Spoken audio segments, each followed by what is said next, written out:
Hey everybody, welcome to another installment of BrickWall Reviews. I'm Dave. Usually this is still Tuesday, don't be alarmed. And I know usually I have Sam here with me, but tonight she has the night off. So I just figured keep it going. I'm gonna do the review here myself. Tonight the review is on Godmothered. All right, but before I get started, I want to remind you guys to like and subscribe to our YouTube channel. If you like this video and all our other videos, go check them out. Make sure you guys hit that like button. If you're not subscribed, again, subscribe to our YouTube channel. It'll be a great deal of help. I really appreciate everybody tuning in and viewing. Our last reviews, Friday, I did a review of The Mandalorian, the latest episode. You guys know I'm here every Friday night doing those reviews, and I'll be back again this Friday night. Also, last week was Sam's anime review, so make sure you guys go check that out.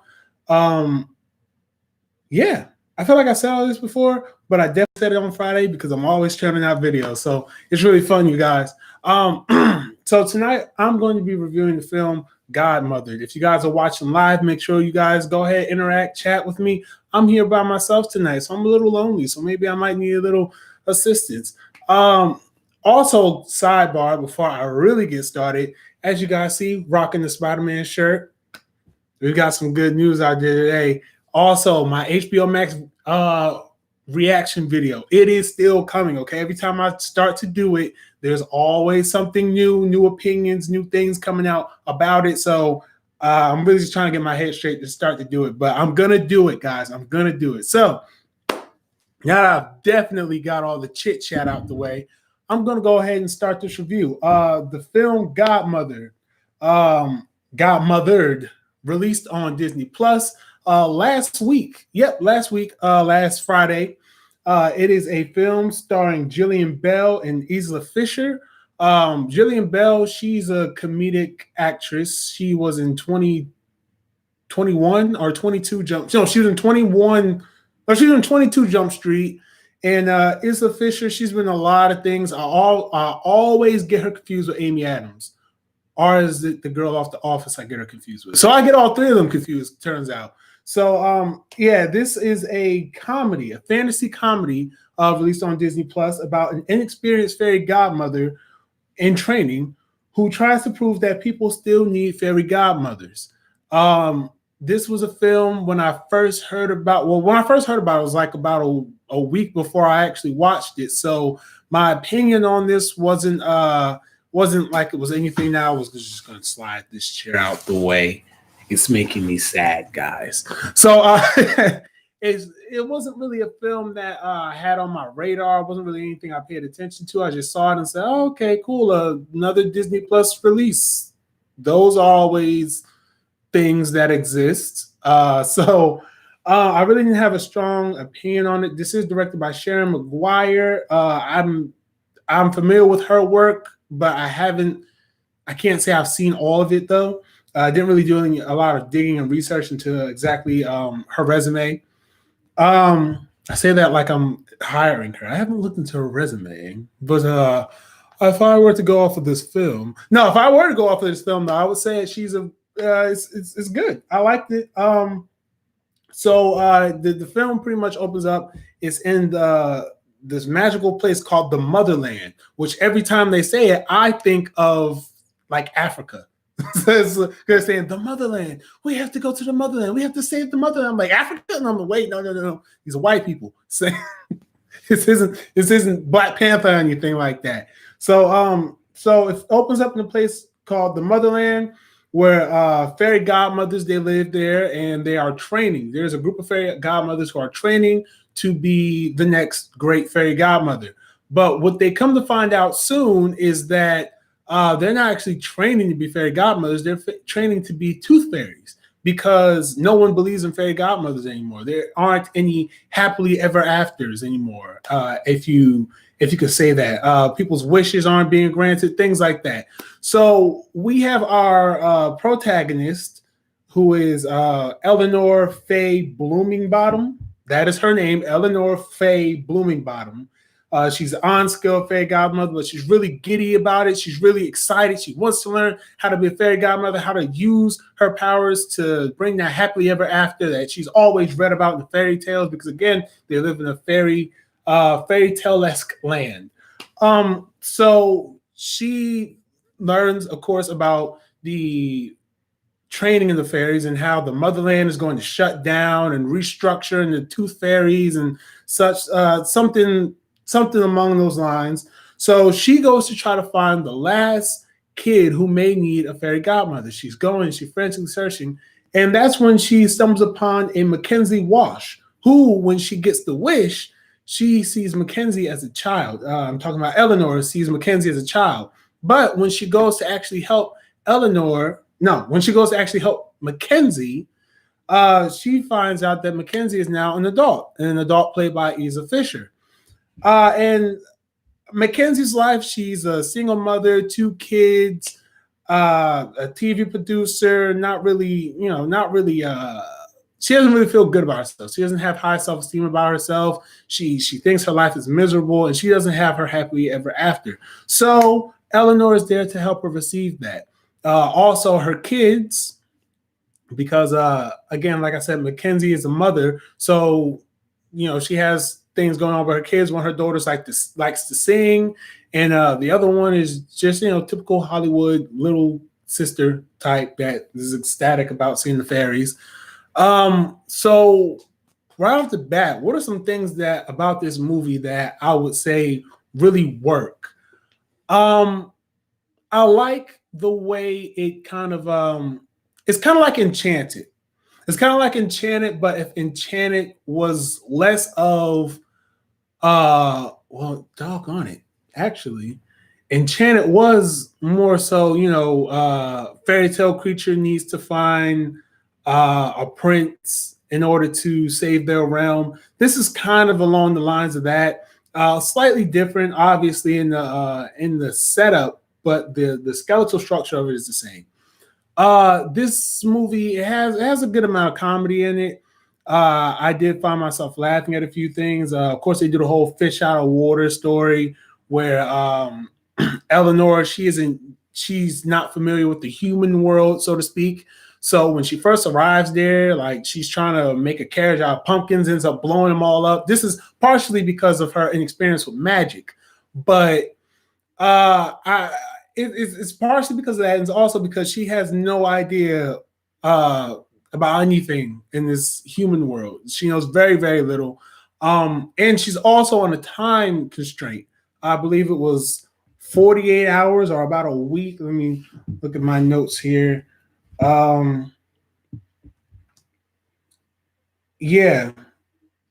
Yeah. It's about a week. No, it's 40 hours. 40 hours. So she has a limited amount of time. Doesn't matter how much time it is. Always a race against time.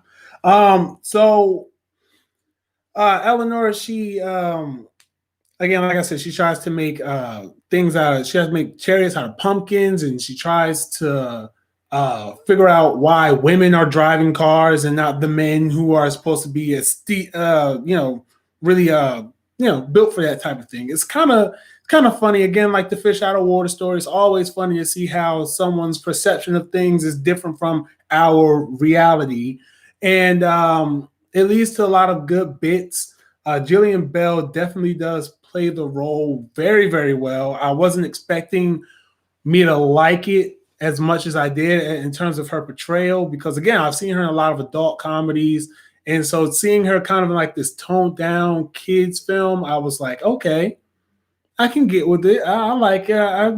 She's funny. She does the role some justice. She does a good job. So when Eleanor meets up with Mackenzie, of course she realizes, she's like, "Oh, you're so sad. Oh, you're so old. You're so old." It's a lot of that going on. But throughout the course of the film, she helps Mackenzie. I'm trying to remember these names. Eleanor helps Mackenzie pretty much come into herself, find love, and helps Mackenzie's daughter become more comfortable, because Mackenzie's daughter has stage fright, which is a kind of a B plot in the movie. Mackenzie's daughter, she has stage fright, and every time she goes up to try to perform, something horrible happens. Like she vomits, she passes out, she ends up in the hospital. So, and this is part of that plot, or part of the overall plot of it, is that, especially with Mackenzie's character, is that she needs to kind of be a more supportive mother. as to why she's a single mother, because I'm pretty sure that's a question that's out there. Did dad die? Did dad uh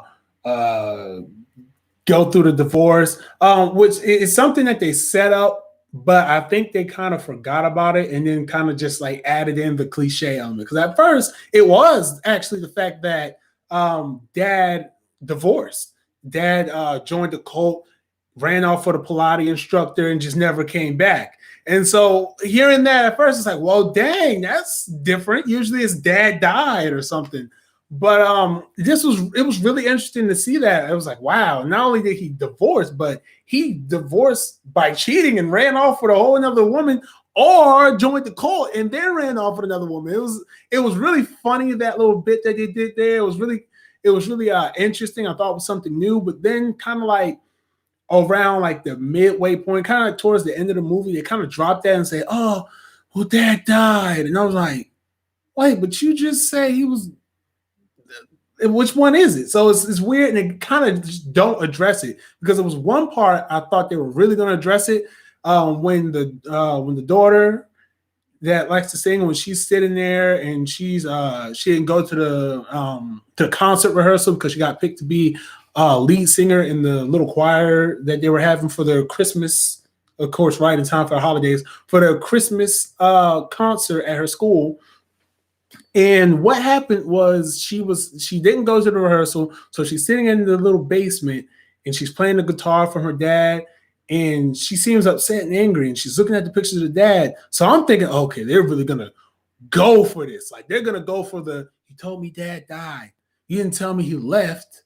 Yeah, man, I was like, oh, if they go there, but they didn't go there, and they kind of just dad died themselves through the rest of the movie, and I guess it's okay. One of the other interesting aspects of this film was they had this raccoon. And for people who really know me, I have a thing for cinematic raccoons as of recent.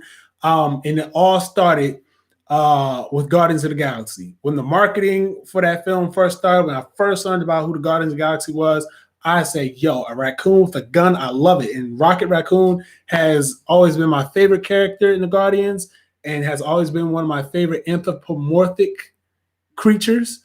And he's really set a good example for raccoons in movies for me. So I was a sucker for the raccoon. And the raccoon was actually really funny. It was teaching them how to sweep, because, you know, of course, in fairy tale land, animals do the chores. And so it was one part where Eleanor was teaching the raccoon how to sweep. So she's using her wand, moving the broom back and forth. And the raccoon's like, and then grabs the broom and starts sweeping. And then what was the raccoon's name?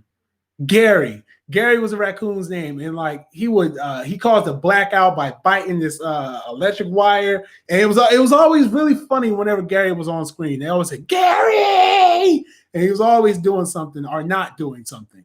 So I thought that was really interesting. Like I mentioned earlier, that Mackenzie, she was a TV producer, a field TV producer for a news show.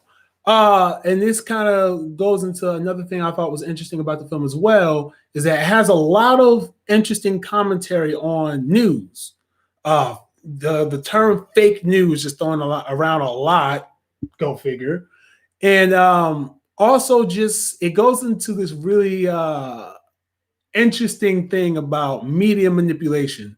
Okay, yeah, we're gonna spin the story this way and say it was this, but the way you're saying the story is so honest, we don't like that. That's not what our viewers want. Our viewers don't want the truth, they want excitement. That is more or less what the TV producer, what the network head is saying to all the employees, especially Mackenzie, is just like, hey, listen, sell it how it needs to be sold, but don't sell it honestly. Come on, guys. It's boring, right? Like, that's boring. I mean, you guys heard about the aliens this week, right? Like, there's really aliens out there. Come on. Sell us a story. Fake or not. Sell us something interesting. But yeah, so it's really interesting. And then there's a moment where Eleanor causes a viral video type thing, and that ends up blowing to her head as well, with Mackenzie working at the TV station. The boss is like, okay, well, let's keep making fake videos. Let's have her around. Let's have Eleanor all over the place, so that anywhere she goes, there these really interesting news stories come out. Let's keep that going. Let's make it a thing. It was really, I mean, if this was, it was really smart how they did it. I'm going to say it like that. It was really smart how they did it. And I think that if this was any more of a different type of comedy, it would have went all in for that. But of course, this is a fairy tale based thing. So, I mean, we only lightly commentate on those things, not like fully. But it was still funny to see. It was fun to see. It was very interesting. I mean, some things that I liked about the film, again, are the raccoon. I do like I like the messages behind it, which is there are several messages. It's messages for the whole family. Usually you see a movie like this, it's just a message for the kids or a message for the kids. But this is really a message for everyone, really, especially single mothers and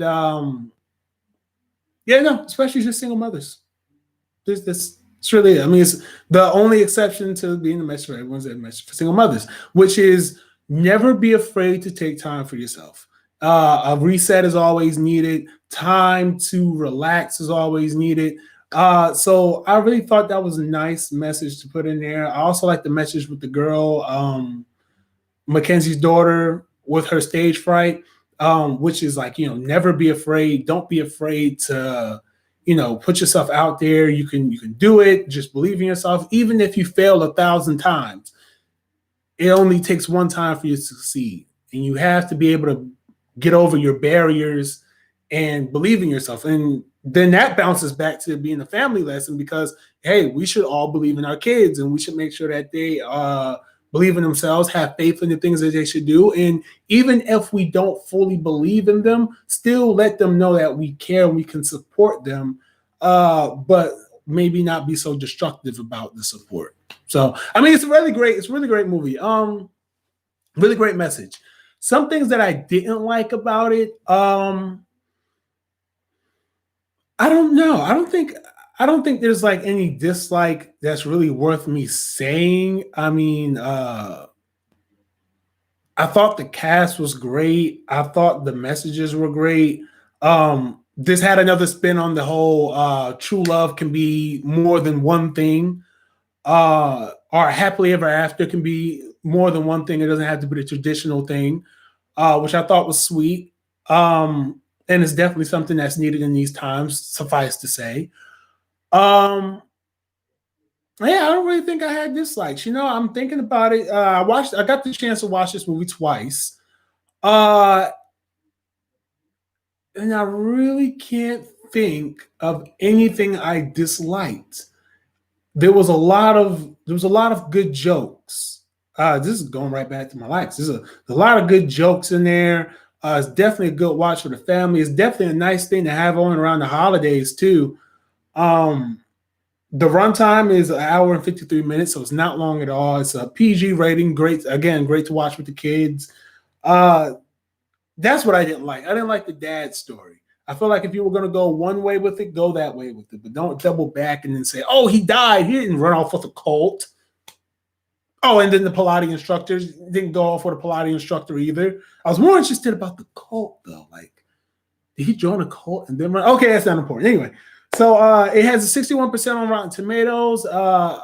People are giving it mixed reviews, and I can see why. Again, it's not the strongest film that could be out around this time, but I mean, it's good. I mean, I enjoyed it. I didn't really have any problems with it. They do a really nice animated sequence at the end of it, and that message is there too. But it's the same message of the inclusivity that's been around since summer 2020. And I'm not going to say any more about specific time frame of summer 2020, but inclusivity has been one of the themes this year, and they're keeping that going with this film and putting that in there. The messages in their films. And of course, Disney would be one of the studios that does that inclusivity. So, with Trolls, this movie, I'm pretty sure a whole bunch of other movies did that this year anyway. So, like I said, my thoughts going in before I watched it, I really didn't have any. I kind of just saw the trailer and was like, okay, it looks like another Disney Plus thing. I actually didn't think I was going to watch it. I do know Sam really enjoyed this movie. And I wish she didn't have the night off so that she can tell you guys more about how she felt about it. But of course, she had the night off. She's amazing. Guys, in the comments down below, whether you're watching this on YouTube live or you're watching this from anywhere else, especially if you're part of the Facebook page, go ahead and leave a nice little Sam is awesome message, why don't you? Just for the holidays. Just for the holidays. And because it's true. She's amazing. She's amazing co-host. Don't know what I'd do. So that's my positive message for the day, guys. Always appreciate you peoples. Did I like the ending of the movie? Yeah, I liked it. It was about as standard as an ending that you can get. I do like how they wrap things up. Like I said, they really hammered home the messaging and what it's about, behind the face value of the film. I already said what stood out to me was the raccoon. I loved it. I loved it. And I hope there's more Gary to come in the future. Do I think there could have been a better ending? No.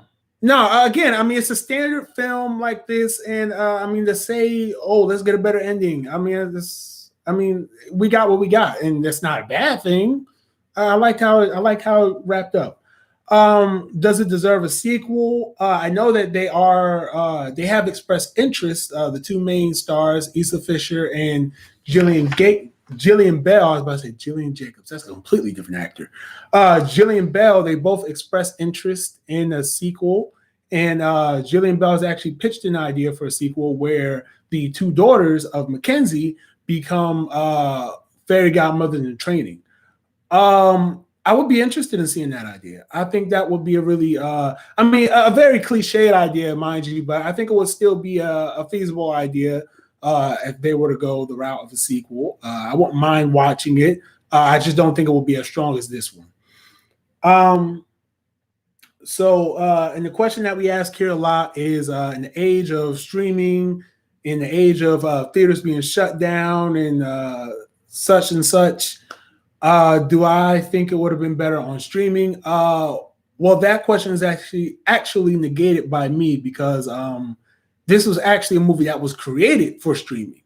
So with that being said, this was made with the intention to be streamed on Disney Plus. However, if the circumstances were different, because I didn't know that until I did my research on this film that was made for Disney Plus, I think that this would have attracted an audience, but I don't think it would have. I don't think it would have been the strong hit. It would have been a hit, but I think the reviews would have been the same. I think it would have really raked in a good amount of.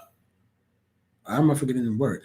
I think it would have raked in a good amount of money, but I just don't know if it would have been Disney's strongest theatrical film this year. But I do think it would have been a worthy addition to the end of the year holiday films. I do think it would have been worthy. I do think it would have gotten attention, just maybe not the greatest attention though. Like not like more attention. I don't know. It's hard to say though. But I think it would have done pretty decently. On the scale from 1 to 5, I give this one. I give it 4 stars, actually. I give it 4 stars. Like I said, I really enjoyed this film. I thought it was really great. I thought it was funny. It was something that you could sit back and watch and just enjoy yourself. My kids enjoyed it a bit. I mean, they watched it and then they didn't watch it. They used movie night just to get snacks. So, they're about to get movie night #, canceled. But I mean, check it out, guys. If you have Disney Plus, go ahead and check out the movie Godmothered. I keep wanting to say another film title. I don't know why. But yeah, go ahead, check it out. Godmothered is now available on Disney Plus. Go ahead, check it out. And if you guys like it, come back here, drop a comment down below. Let me know what you think. If you already saw the movie, go ahead, drop a comment down below. Let me know what you think. If you want to know why I want you to drop a comment, go ahead, drop a comment down below. Let me know what you think.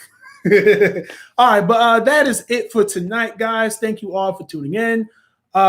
Again, don't forget to subscribe if you like this video. If you like our other content, definitely don't forget to subscribe to our YouTube channel. We are doing videos every week. We have some new content going on.